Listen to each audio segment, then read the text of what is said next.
morning and welcome to The Brief. It's a look at your trending stories for this morning. Avant-garde controversy continues to heat up political arena. Released PTA prisoners speak out. Heavy rainfall continues around the island. A media briefing organized by the Deshabhimani National Front was held in Galle over the controversial avant-garde issue. This media briefing was organized by the Deshabhimani National Front. Certain ministers are undertaking several activities to suppress the avant-garde issue. Andrew Kumar Dissanayaka highlighted their names in Parliament. I state this with responsibility today. Vijaydas Rajapaksa has said that he will not allow the arrest of Gotabaya Rajapaksa. There is a major question regarding whether the Justice Minister is able to make such a statement.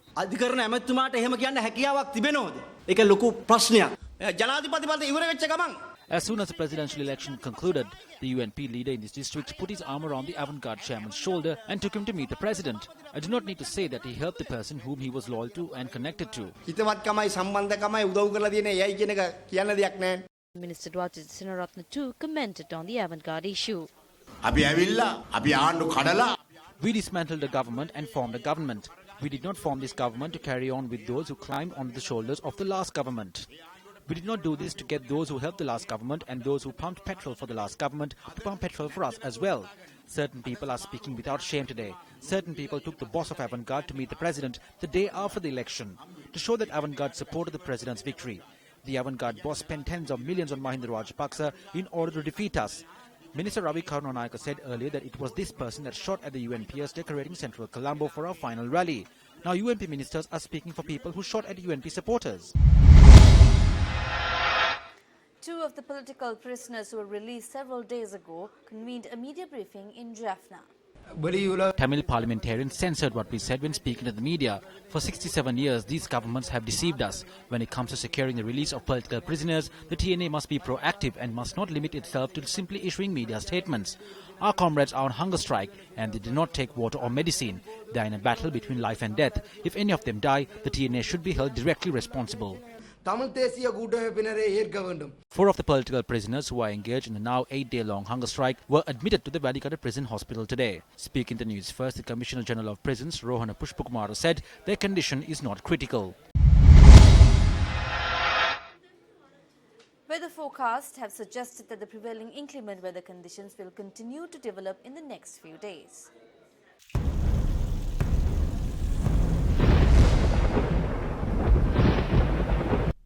Many areas across the island-wide experienced heavy rainfall today.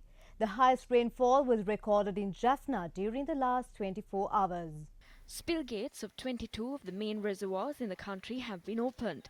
Among them are 10 tanks in Anuradhapura and 9 in Batiklo. The Lunugambehera and Veheragala reservoirs in Hambantota and the Dedro Oya in Kurunagala are also among them. All spill gates of the Rajangane and Nachadua reservoirs have also been opened.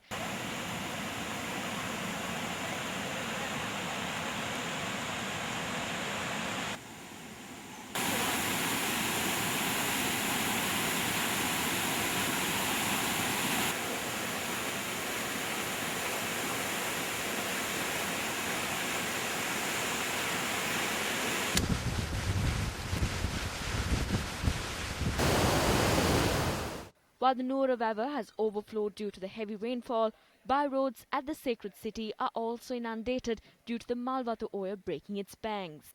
The prevalent heavy rains has also had a heavier impact in the north.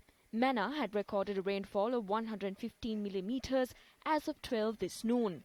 131 families in Mullaitivu and 65 families in Kilinochchi, 2,000 families in Jaffna were affected by the heavy rain. 3 camps in Kilinochchi and 8 camps in Mullaitivu are in operation to house the displaced persons. Several entry roads to Jaffna are also obstructed owing to the heavy rains. A relief camp has been set up in Putlam to house 757 of the families. Several villages in Dambulla are inundated due to the Dambulla Oya overflowing as a result of the rains which have been persisting since yesterday. The Ulukhatawava area, which comes under the purview of the Palagala Divisional Secretariat in Kakirawa, is flooded due to the Mirisgonia Oya breaking its banks. 100 houses in the Damula town have been flooded due to the overflowing of the Thammenna Ella. Our correspondent stated that those affected have been placed in temporary camps.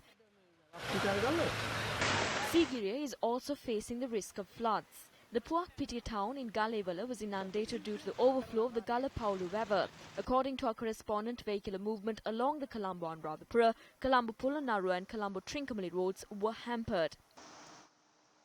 Residents of 350 homes in the Mai Kulama area in Chilau, who were affected by the incessant rains, have been housed in temporary locations in Dimbilla, Chilau. Around 50 acres of paddy land in the Ilukweva area have been affected due to the overflow of the Yana Oya in Galenbindunweva.